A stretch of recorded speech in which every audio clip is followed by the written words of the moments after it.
अस्सलाम वालेकुम। उम्मीद करना है सारे ठीक ठाक हो, अल्लाह ताला ने हिफ्ज़ ईमान है तंदुरुस्त हो।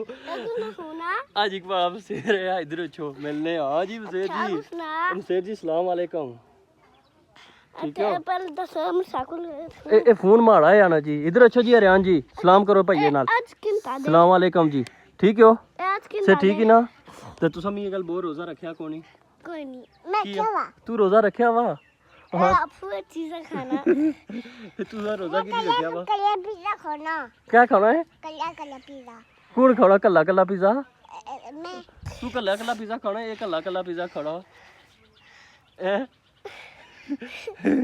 ए ओए अल्लाह अल्लाह अरे फिर वीडियो की खत्म करियो ना इथे ना हां जेड़े रोजे नहीं रखने उन्हें हो रोजे रखा करो अल्लाह तू भी रोजे रखा कर ठीक है जी मैं रखे ना पहले कौन सा रखा हां पहले कौन घर है भी रोजे ए जी मसेर माड़ा एक और आदे हां जी वैस साहब अस्सलाम वालेकुम जी क्या हाल दे ठीक से ठीक ही रोजा रखा ते कोड़ी इन्हें भी रोजा कोनी रखा क्या बने सी हो